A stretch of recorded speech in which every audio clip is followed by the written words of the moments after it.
don't wait. Just don't wait.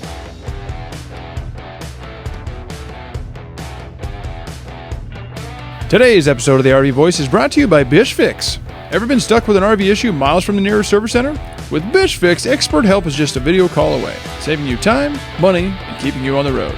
Try Bish Fix risk-free with a 14-day free trial and use promo code RVVoice at checkout to get 60% off the full retail price. Right. Welcome to another episode of the RV Voice. Today we have someone that embraces chaos on the road. And she's raw and real, and I love it so much, so that's why we had her on. It is Kathy with Chaos on the Road, so welcome, Kathy. All right. Hi. Thanks for having me. Absolutely. You doing all right today? I am. Yeah, just kind of enjoying this quiet time with all of the chaos shoved out.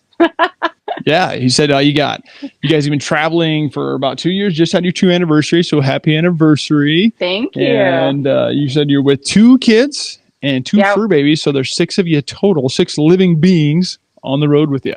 Yes, that is right. Our boys are 12 and 14, so we've got preteens and everything that comes with it. That stuff doesn't change just because you live in a small space or travel.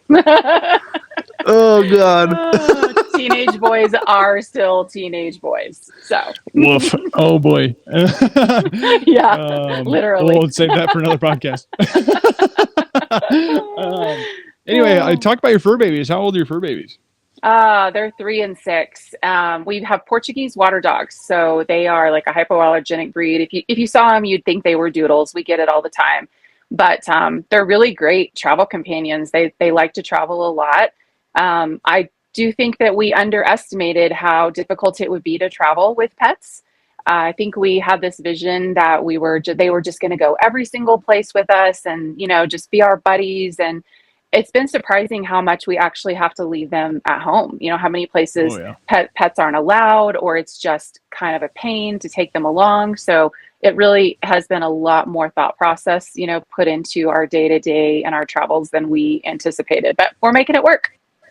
Goodness gracious. Yeah. I've talked to several of y'all influencer types, and I'm like, I don't know how to do that. That's why, well, I'm sure there's other people that would like, I want to do this, but like, there's a lot of things that they just don't know, you don't think about, and that's why we're talking to you today. Yeah, so much. Well, all right, Kathy, let's kind of start with your personal journey. Where did you guys start off? Like, where are you guys from, based out of? And then what inspired you to transition into full-time RVing? And then share us like how you just got started doing so. Okay. So we were actually, my husband and I, born and raised in Kansas, and Midwest, total Midwest. And then we moved to Oklahoma. So we actually had been in Oklahoma for 10 years, and that's where we launched from. So we had always homeschooled our boys, and we had been working from home, both of us, for a couple of years. We had taken a surprise trip with our kids a couple of years prior to the idea really starting to come to fruition. We rented this 32-foot mini Winnie, like a Class C, and we went and did Yellowstone and Mount Rushmore, and like this very typical vacation. It was fantastic. It's still to this day one of our best travel memories as a family. But it would be a couple of years before we had gone on a quick trip as an anniversary getaway. This is a trip that almost didn't happen because at the time there was a blizzard in Oklahoma. So we had lost a day of our trip, but Chris and I flew down to Fort Lauderdale, and we're sitting on the beach. And I just looked at him and I said, why are we doing what we're doing in the middle of Oklahoma when we could be doing it anywhere? Like, we're remote working, we're homeschooling. What is keeping us in this landlocked state? We've been in these landlocked states all of our lives. Let's do something different. And in that moment, it wasn't a full-time travel dream, but it definitely was, let's travel more, let's take the steps to start making something happen and let go of all of these, what felt like just constraints and rules that we had that everybody else was following, I'm a rule breaker by nature, if I'm being honest. So that makes 2 of us. Yeah. I don't know what took me so long, if I'm being super real, but so then it was, within a year we had sold our house and downsized, and then we took a year in a rental and downsized some more. We took our time finding our perfect rig, what worked for us, and finding them the truck that was going to tow it. And And, the first thing that we did really when we decided we wanted to start traveling more is we got on social media and we started following everybody. Because what I realized very quickly was that RV travelers share all of it, the good, the bad, the ugly. And I needed really my husband to be prepared mentally for what things will happen. It's not a matter of if these things are going to happen to us, it's just a matter of when. And so Oh I yeah. needed to give him that mental preparation lead time to be like, okay, this is what these people did when this crazy, horrible thing happened. It's manageable. If you're prepared mentally and you're prepared financially, you can figure anything out in this lifestyle. Mm-hmm. Well, you kind of rolled exactly where we needed to go into this preparation and planning questions that comes next. Because, let's kind of rewind a little bit before we get into that question. So I'm Yeah. from the Midwest. I'm from Nebraska. So heck Oh, yeah. awesome. Yeah. Midwest pride, baby. Totally. Anyway, the whole idea of being landlocked in like the norm of 9 to 5, and people are like, well, I have to, by this age, I have to have a house. By this age, I have to be married and have kids. By this age, I should be this deep into my 401k, yada, Yep. yada, blah, blah, blah. It is what it is. But you only get one of these lives. And well, as far as we know, and but it's interesting to think that, like, there's definitely other ways to go out and live. And just like that, I'm a traveler myself. When I started making money, I started, see you, I'm out of here. Yeah. I'm trying to go see some things. Yeah. So you're not the only one, obviously, that's Yeah. done this. You follow Yeah. a lot of people. I talk to a lot of people. I follow a lot of them as well. And there's ways to do this properly, but There there are. are headaches that come with it, just like living in a home, right? Yeah. Put your Yeah. actual home on wheels, the sticks and bricks on wheels. It's going to fall apart. This is how it goes. Exactly. So, I tell everybody, travelers aren't trying to outrun the stress. They're not trying to outrun life. We're just trying to, find this harmony with living and and normal life. You know what I mean? Like that you can do both. It's possible.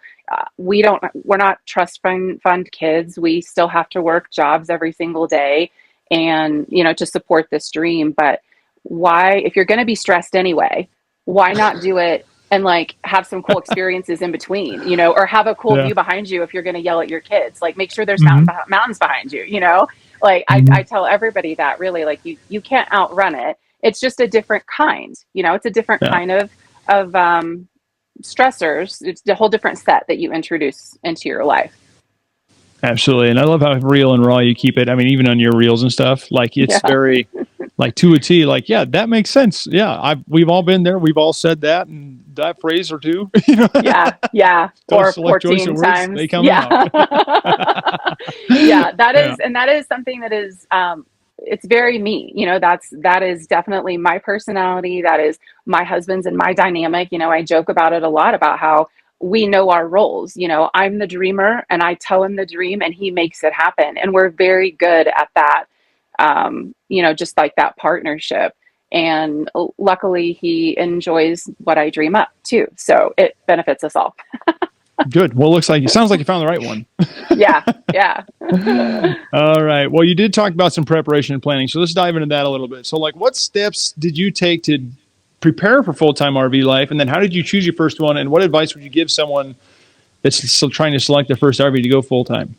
Yeah. So a lot of people will tell you that to make sure that you have the right RV, you should like rent some, like rent this one that you think you might like for a week and try it on for size. We didn't do that. And honestly, it would have been pretty expensive to be able to do that in multiple different versions to figure out what it was that we needed. So we did, again, we watched a lot of social media content. I wanted to see what it was like, how other people were living and what was possible with families of similar size to ours and people who had dogs. Like, what were the small little conveniences? I learned very quickly that I needed to have a rig that had, the kids area on one end and the adult area on the other end with living space in between, just for noise separation purposes. My kids are gamers. I don't want to hear all that if I'm in my room trying to chill. I had to have two bathrooms because boys are gross. They have their own bathroom and they clean it, and I have my own bathroom and I clean it. So those those small little things by watching other people, and also just paying attention to really in the day to day, what did we need to function? I think one of the things in just downsizing that you realize is that you actually don't need that many things or conveniences to be able to live and function and enjoy life. In fact, they're more of a burden, is what they end up being, to have more. Um, so yeah, so it was watching people. It was keeping lists. I have several lists in my Instagram. Even I create folders. These are my RV must-haves. These are the things that people are telling me don't travel without a surge protector or a water pressure regulator and this kind of a hose, and you know what I mean. So there's those kinds of must-haves, and then there's other kinds of things that were like, I mean, it'd be really nice if I had a bathtub, but I don't have to have one. Turns Well, out I that's for did get sure. one. Yeah, it's a different animal. Yeah. I just, for my own experiences, like I moved out here a little over a year ago, about last April, so 23 April. Okay. I moved out from Nebraska to Boise, and it's a totally different animal. When I was like, I lived in the same place for 7 years, and I'm a single guy, right? And I just had stuff piled up, and now I'm out here. I'm like, now I'm trying to get rid of it. Yeah. I'm like, I just backed it all into a U-Haul in my pickup. I'm like, oh my gosh, I got too much crap, and I don't even see half of it half the time. You don't. It's behind doors and in drawers and in your attic and in your garage. And it was really difficult. My husband was a little more attached to the dollar amount that we were losing when we went to sell all of that stuff, because you're never going to recover, what you put into all of the things that you bought. And I was more of the mindset of, just get rid of it. The longer we keep it, the longer it's going to be till we can get on the road. Take it. Please just take my stuff. Yeah. I want the travel. I want the memories. Like, let it all go. It was, the money was lost the second you bought it anyways. Yep. So absolutely. Yeah. I mean, just like, even with the RV, you take it off the lot, you're going to lose money. It doesn't matter what you buy. Besides, obviously there's stocks and bonds and whatever, and they're gold, and there's this thing called guns or butter. It's like an old method they used to think about. You buy a gun, it's probably never going to lose value ever. Butter melts away. It is what it is. I love that. I love that. Yeah, I hadn't heard that. It's very before. Interesting. But yeah, I was just talking to Peoples and Places. I'm sure you follow them. Ashley and Rob. Yeah, we're friends. Yeah, good people. And anyway, good peoples. Yeah. Yeah. But anyway, they have we talked to them about how they downsized, and they took a really interesting approach about it. Rob was in, the real estate market and all that. And when they were downsizing, they had Ashley had her assistant at the time for direct sales business was selling it all off on Facebook Marketplace, whatever it may be, and taking a 20% cut. And she's like, just do it. I love that. Just do it. And she made a whole.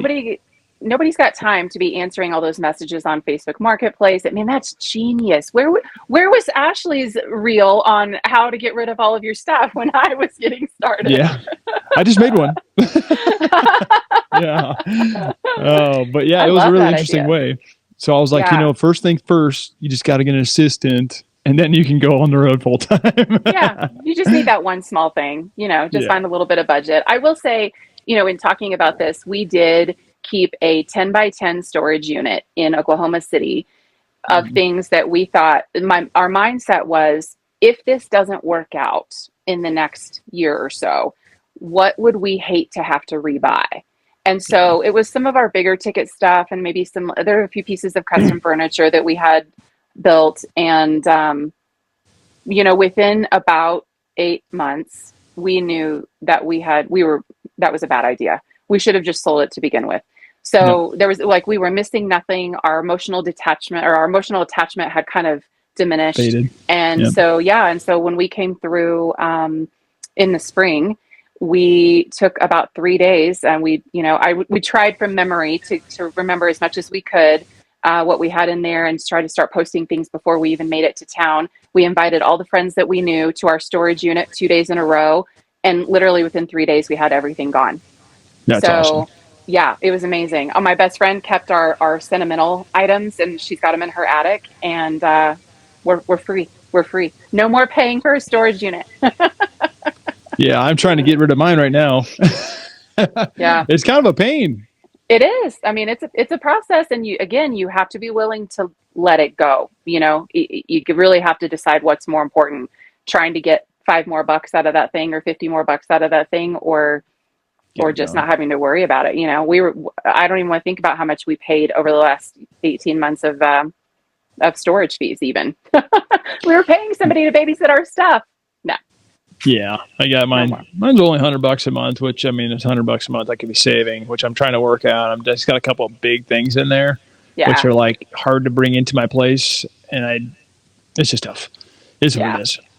But it anyway, is. so moving on to daily life and routine, right? So you have two boys, two Yeah. dogs, and obviously your rooms are on separate sides of things, but there's cleaning involved. So because they clean their side, you clean their side. And but anyway, what does that typical day look like? Because it sounds like you're still doing the same similar type job that you've been doing. And how do you manage everyday tasks such as cooking, cleaning, and laundry on the road? Yeah. I mean, I think people would be surprised. RV life it's still real life. Like I said, we weren't able to outrun reality just because we moved into a smaller space and travel more often than other people. So my kids have chore lists just like everybody else's.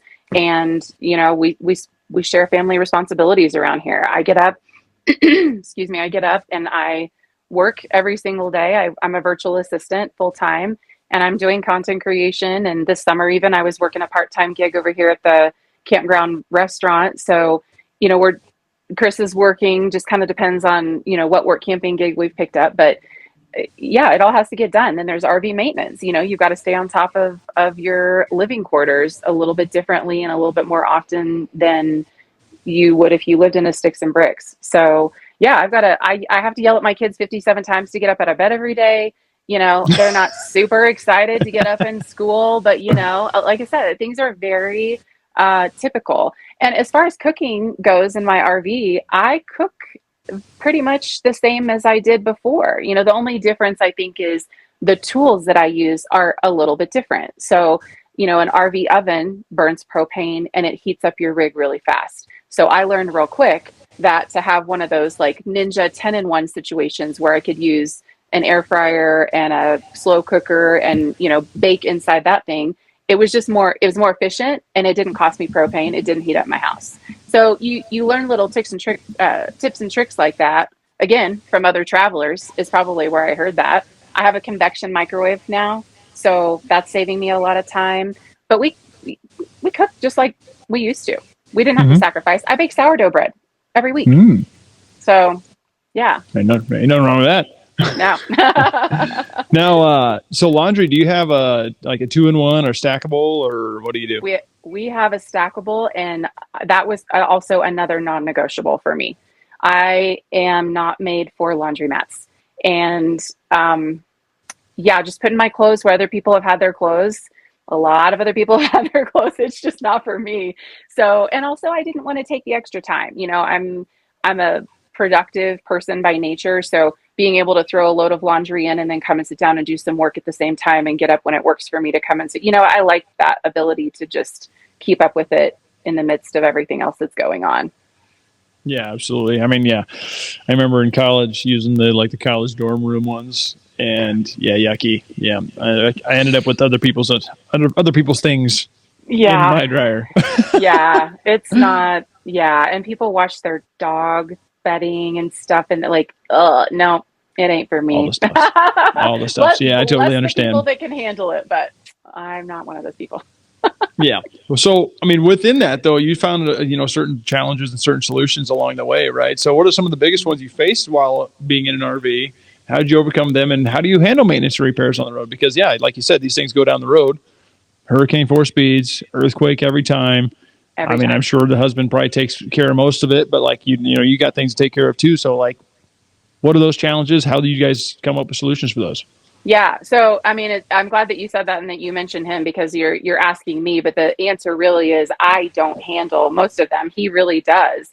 I think again, something else in our partnership that works well is that I have a mental ticker that, I'm the keep tracker of, so I'm the one that's remembering the things, and I'll be like, "Hey, did you remember to do that?" Or, "Hey, I think it might be time to change out these filters." Or, "Hey, we've gotten a lot of rain lately. Maybe we should do a quick check of our seals." Like, it just would make me feel a little bit better. So while there are things that go on a calendar, that are important, that should be done regularly. We try to do a lot of calendar reminders for things like that.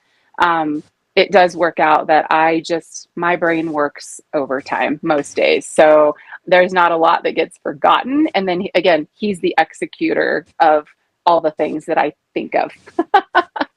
Yeah. But, But I mean, go ahead. yeah, just remembering, that you just can't sit back and wait. When you live in an RV, it really, it will bring you a lot of anxiety and a lot of heartache and Oh yeah. stress. If you just got to be on top of it, you really do. Well, it'll catch up to you. Like you were saying, these things travel. I mean, that's what they do. They go down the Yeah, road, twist, bend, rock, sway, all these things that are vibrating all the yeah, time. Things come loose. It is what it is. It's how it goes. It's not if, yeah, it's when. exactly. And staying ahead of it is a great way of being, proactive on keeping that thing in one piece. And Yeah, if you got the mental ticker and he's got the hands to do so, yeah. sounds like a good team. It is a good team. And then again, I'll go back to just the mental side of it is really huge in this lifestyle because, like you said, it's going to happen. And so as long as you know that, it's not as big of a deal when you see it happen. I mean, it sucks, when it's your turn. It sucks when it's your turn for a tire blowout on the side of the highway, but it's not like we didn't know it was going to happen. So, Mhm. and each time something happens, you learn how to do it just a little bit better, Mhm. like, and you're getting advice from the community, which is just, again, so huge.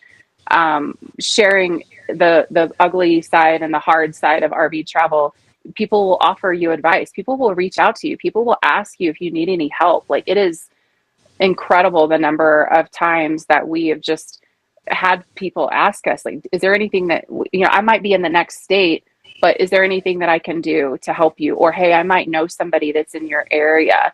This community too is smaller. Like, the world is smaller than you think. Even though Mhm. we're all traveling all over the United States, the community is strong and everybody helps everybody. So that's also a super helpful aspect of just running into issues on the road. Well, perfect. We're gonna skip a question and gonna roll right into the community aspect then because Okay. that's kind of where we're rolling into, and it's true. So I mean, I've been doing this just for a short amount of time, Hmm. and people are reaching out to me like, "Hey, I want to talk." I'm like, "Sure, let's go." Anyway, so community and connection. I mean, you got friends and family from back home, Uh-huh. Kansas, Oklahoma, all that. But you've also found a sense of community in the RVing world because of that. People, lend a hand, reach out. Hey, so and so is coming through. Just kind of walk us through that because, like, you started 2 years ago, and Hmm. you started becoming, your content creating self, and then obviously being a VA. But we'll hop into the financial side of that later. But the community connection in the RV world, just kind of walk us through like how that all happened for you because you bumped into people. I brought up people and you know their names, Yeah. and so yeah, just walk us through how all that all conspired or whatever.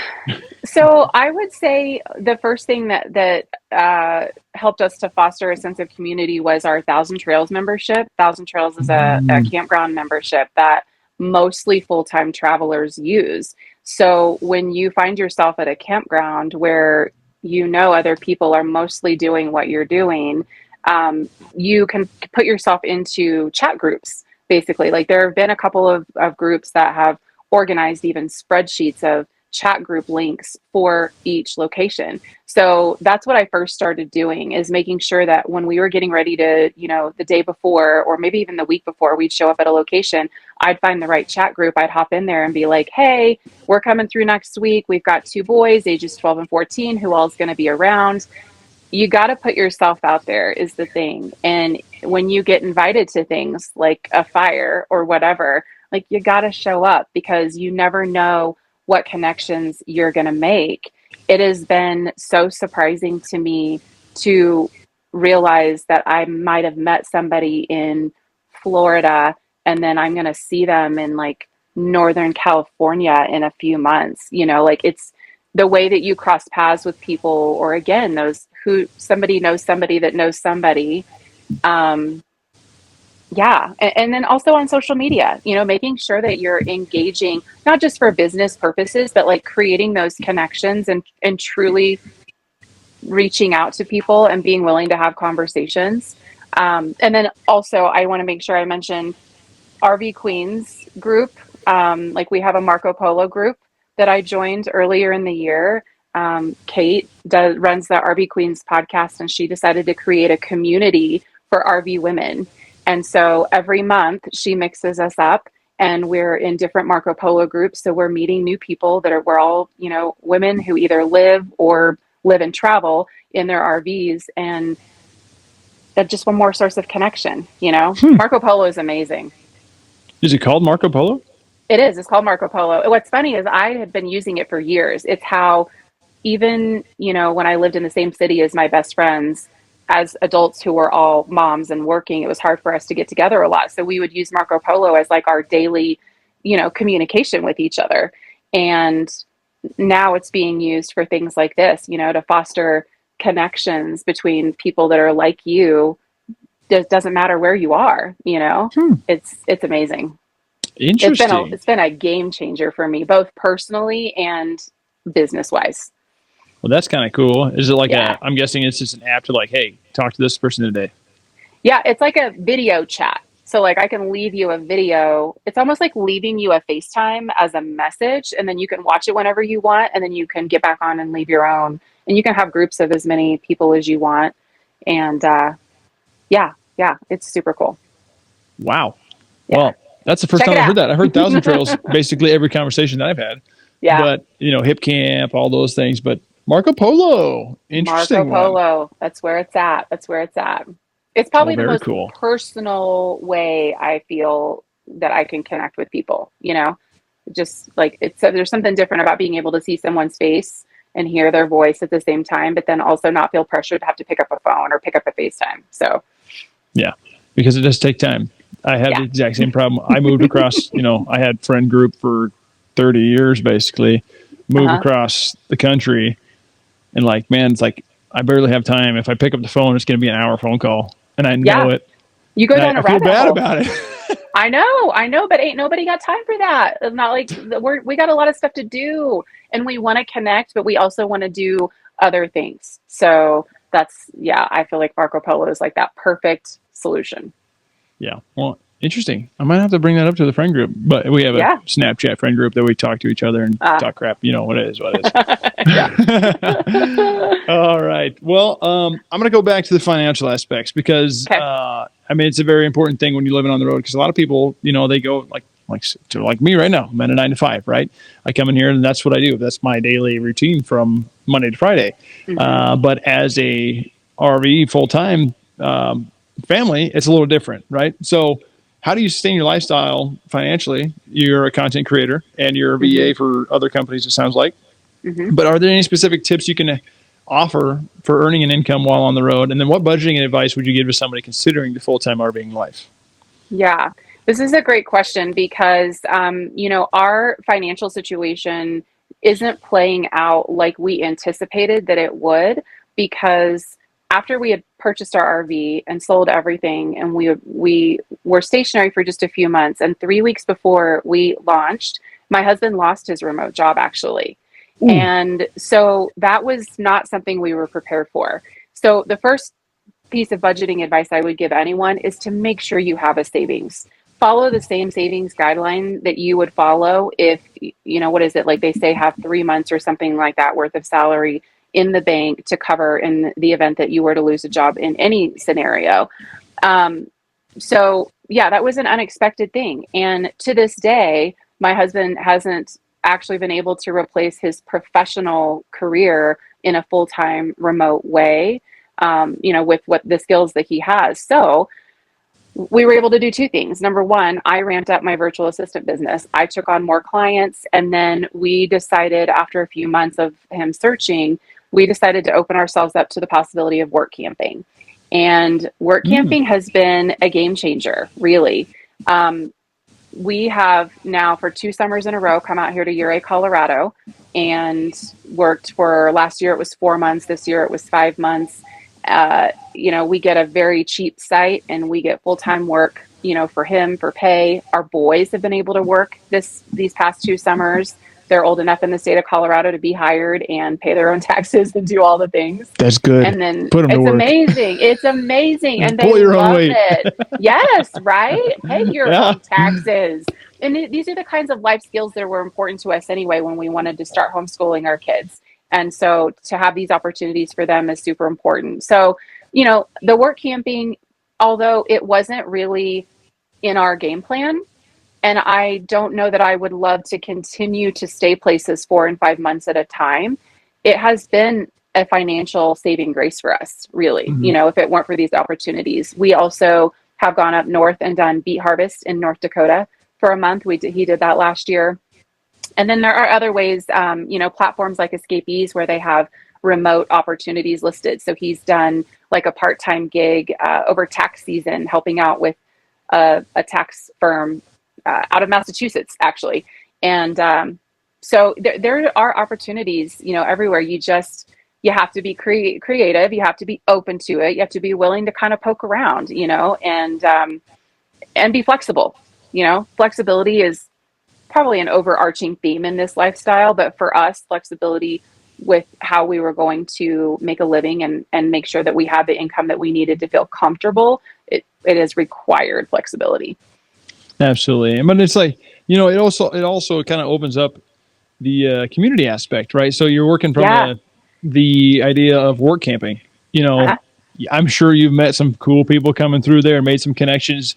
I was talking to Traveling with Sharice. I don't know if you know who that is, but she recently started living in an RV, I believe 3 years ago. Okay. And she's a remote worker as well, but she started doing, oh gosh darn it, what was it?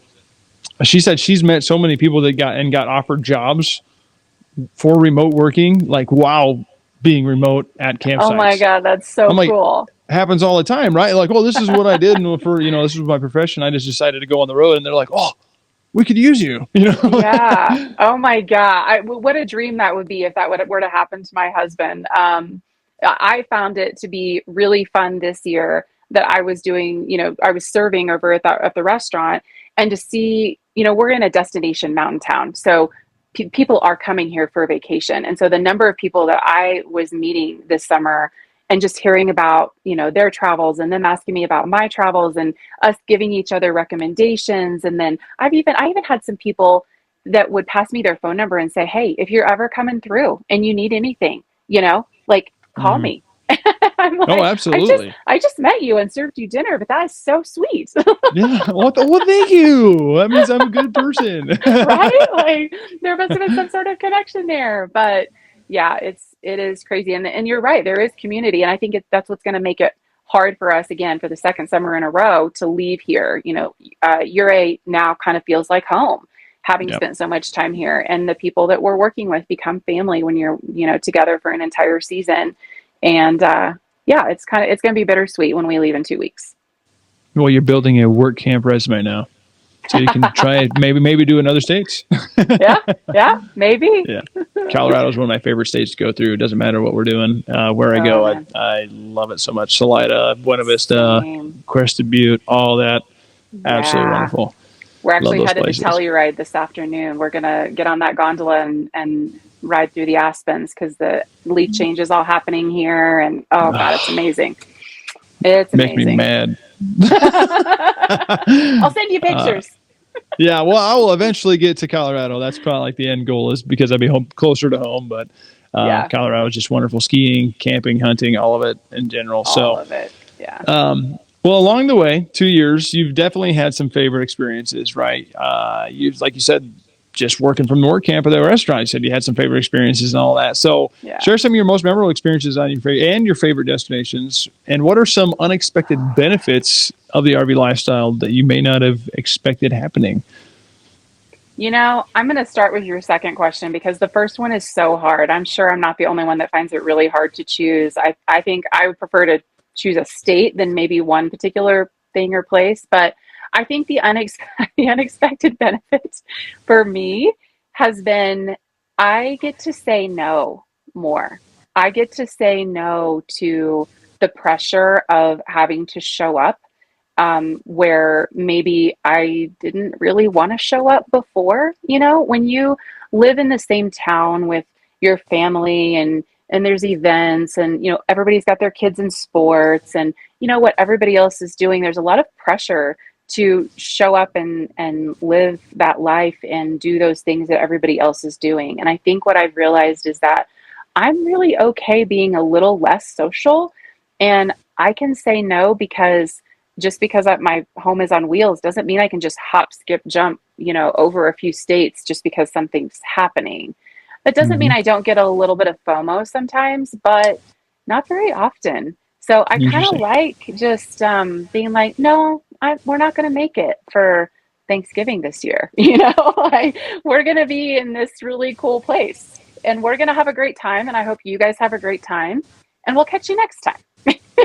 you I know? like that. So yeah, I I just, want to go to like Christmas in Vienna, or yeah. like, but my family wouldn't like that. Yeah, you know what? And it's okay that they don't like it, because it's something that you really kind of have to learn also in this lifestyle, is that you have to decide to do things for you. You have to decide to take your own path. They don't understand because they didn't go through that mental process and don't have that same desire that we do to follow this path. And that's okay. It's been, we've had some times where people have not been very happy with us, that we weren't going to be able to make it somewhere. And we've had to give up some traditions that we've had for a really long time. But we don't know how long this is going to last. Anything could happen at any time. Somebody could get sick. There could be something financially devastating. You just don't know. So Mhm. I just have had to explain to my friends and family that this is our path right now. And it's important that we do this for ourselves and our kids. And come and see us. Like, you can come and see us anytime. We're not the Yep. only ones that can travel. Everybody else can travel too. It's a So two-way street. It's a it is two-way a two-way street. And I street. And say it all the God, time. Like, you yeah. can come here. Like, fun. Totally. I wish you would.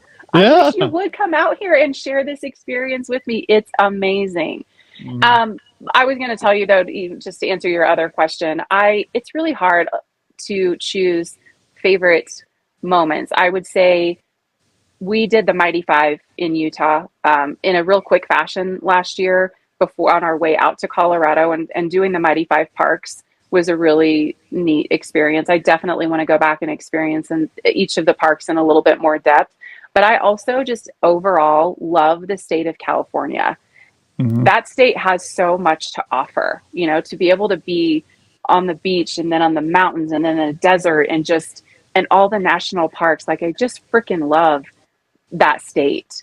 You can So do it all in one day if you wanted to. you could Yeah. like, Yeah. what other state can you really do that in? I mean, I guess we'll find out if there's going to be other ones, but because there's surprisingly a lot of states that we haven't covered in 2 years, but a lot of that Mhm. is just, again, due to staying put so long to work camp last summer and then this season. So Yeah. yeah.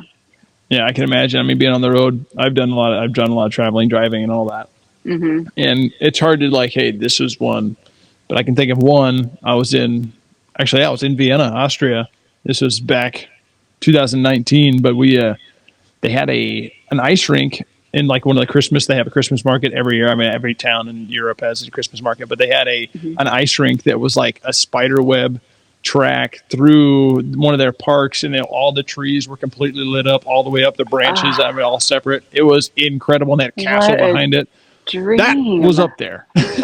Well, yeah, yeah, I would think so. Oh my God, that's amazing. Yeah, Yeah, it it was would really be. cool. I think I would have probably a laundry list. I mean, we did a really cool. They call it the Via Ferrata here in Colorado, where it's like climbing, but in an adventurous type of way. So you're climbing on these rungs that are, there's like steel rungs that are put into the mountainside, and then you're crossing these rope bridge, or these wire, tightrope style bridges, and you're getting real high, and the views are just amazing. I mean, if I was going to pick one thing this summer, that would have been probably my favorite experience. Yeah, since we've been here in Colorado, definitely memorable. Incredible. God, I hate talking about Colorado. Sorry, here I go again. It makes me sad. But You'll make it. well, You'll make it. yeah. So you've been at this for 2 years, right? Hmm. You had some experience along the ways. You made connections. You had some challenges, solutions, all those things. Preparation and planning was very interesting for this. But as a beginner, if you could go back and say, hey, here's some advice that you need to know before you start doing this, what would be some of that advice that you'd give either yourself or to someone as a beginner? I think the one piece of advice that I always give anybody who hears my story and says, "Oh my God, I wish I could do that." It's number one, you can. And number two, don't wait. Just don't wait. I hear people say, "Oh, well, maybe when my kids are a little older, or maybe when it's this, or maybe again, you never know what life is going to throw at you. How many people have said, I'll do this when, and then they get sick or, and your body is not going to be physically able for forever. Don't wait until you retire. Just don't freaking wait. Make it happen. Come on. There it is. Love it. I love it. Yeah. And it's just like everything else. It's going to be hard. There are going to be challenges, but there are ways. We just happened to have been in a situation where, again, we were already homeschooling and already working from home. A couple of our biggest, barriers were already laid out. But then here we are, tackling the situation with my husband's job loss and having to pivot, So but the longer you wait, the more memories you're losing. So you just gotta, make the plan and make it happen. And you'll figure it out along the way. You will figure it out. I'm going to clip it all. I really like that. It's true. I mean, as far as we know, we only get one of these chances, right? And if you want to do something, heck, why not go do it? I mean, you can always restart. You can always make more money. You can always rebuild. I mean, look at, this is an awful, not an awful, but like Donald Trump, he's been bankrupt 4 or 5 times. He's fine. like he did okay, but like you can do it. I mean, if you want to do something like that, it happens. You can come out, you can pull yourself out of it. Mm-hmm. You can. There are solutions. You have to want it bad enough. You just really do. Yeah, absolutely. And we did. I'm glad you did, because you're keeping it raw and real out there, and I love it. Yeah. All right. So what about some future plans? Where are you heading next? What's the next idea? Do you see yourself doing this quite a few years yet? And how do you see it evolving if you do? So I tell people that we're going to ride it till the wheels fall off. We did not get into this with an end in sight. A lot of people will get into it and say, okay, we're going to do this for a year. That's not really ever been my mentality. And we even had the same kind of approach with homeschooling. People ask us all the time, well, how long are you going to homeschool? Are you going to do this all the way through till they're high school? And I'm like, we'll do it as long as it works. And that's kind of how I approach life. You get into something when you realize something's not working, then you pivot.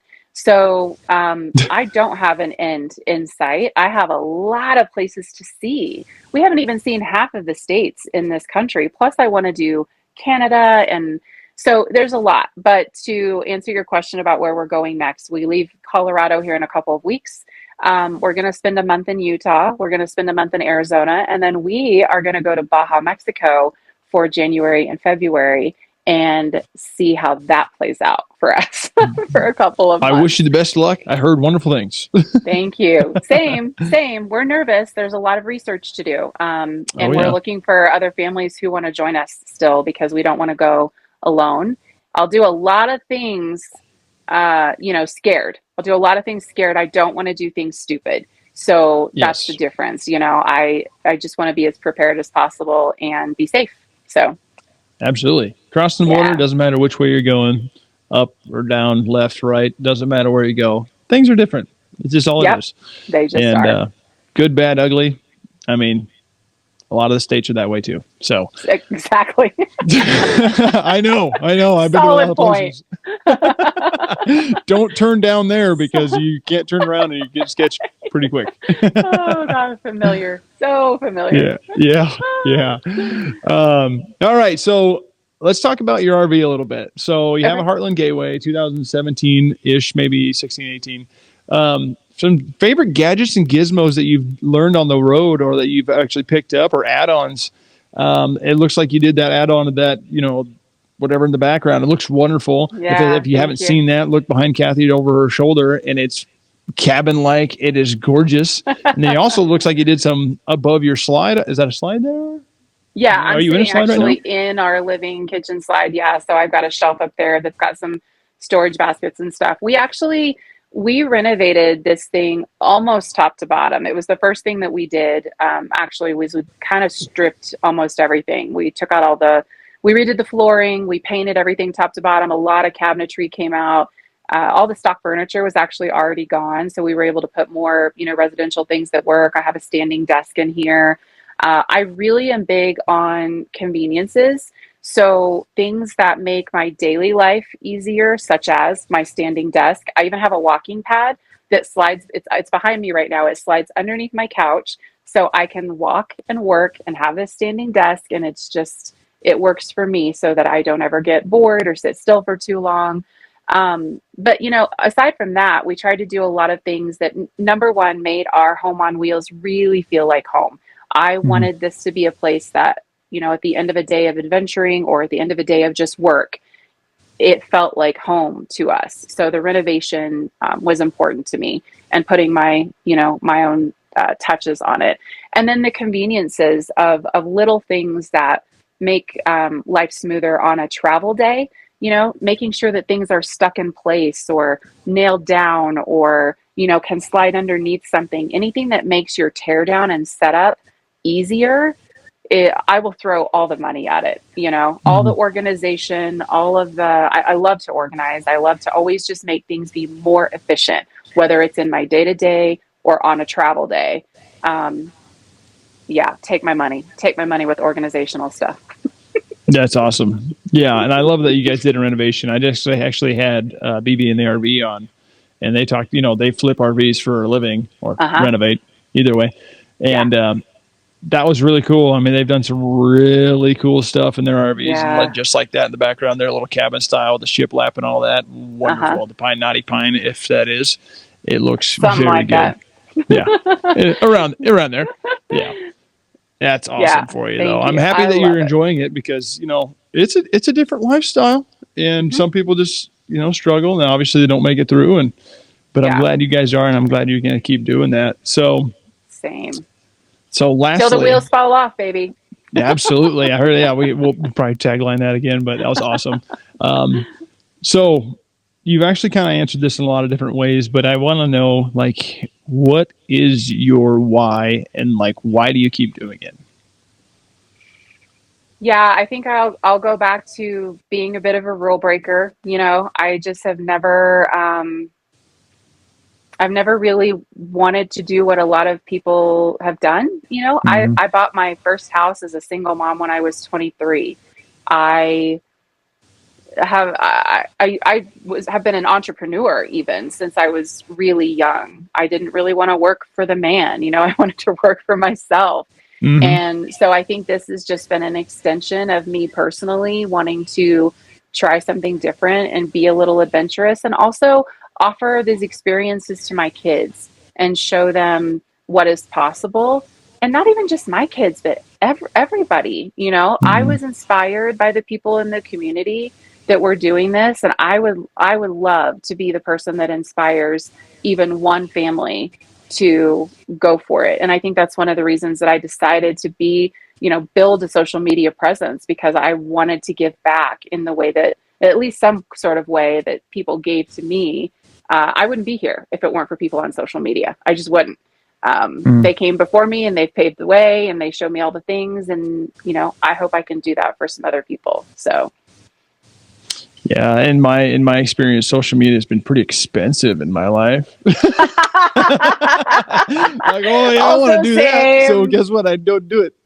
Yep, yep. Too many links are too easy to click on is the thing. I mean, and for somebody like me, that's great because I am out here trying to run a business, I'm trying to get my hustle on, but also I am easily influenced. Mm-hmm. I will admit that. Yeah, it's just shiny, shiny. Ooh, yeah, yeah, I like that. Yeah. Yeah. Oh, that'll make my life easier. Sold. Yeah, done. I'm gonna try it out. Return it if I have Yeah. to. Yeah. And good luck Uh, doing that on the road. That's just one more challenge. So Yeah. Yeah, I never No, I thought about totally get that. it. Let's before we kind of sign off here. What's that look like? I mean, you can't really have a PO box anywhere. I remember. So if you haven't read the book Green Lights by Matthew McConaughey, he had a Oh, PO I box haven't. in like I think one state because you can only have one, right? You have to have one Okay. solid address, Uh-huh. and he just because he lived in an RV for a couple of years, and I'd love to have him on here Did and he talk about that. really? Oh my Yeah, God, you have to get him on here. That'd be yeah, amazing. that'd be cool. If you're watching this, but Shout out. but anyway, so he lived in an Airstream and like toted around with a Chevy van for like 4 or 5 years of his life when he was in the major rom-com stage. But anyway, he had a PO box and he just every once in a while cross that era or that area Mhm. and pick up his stuff. So what does that look like for you guys? Like, so ordering stuff off of Amazon, luckily you're in a camp, camp hosting type deal or work camp. So that Yeah. helps. But like, what about being on the road? Do you have to stop at a Walmart? Do you have to ship it to someone you know? Do you have to, how does that work? Yeah. So it depends on what kind of mail it is. So, like, we do have a physical address. We domicile in the state of Texas, and there are programs like Escapees where you have all of your mail sent. It's similar to a P.O. box, but it is technically a physical address. So, all of Mm. your mail comes there. You can preview it online, and at any time, you can ask them to forward whatever you need to your current location. And it's there in just a matter of days. So, that's for most mail. But for things like Amazon, um, you know, Amazon lockers are really convenient. We've used those a lot.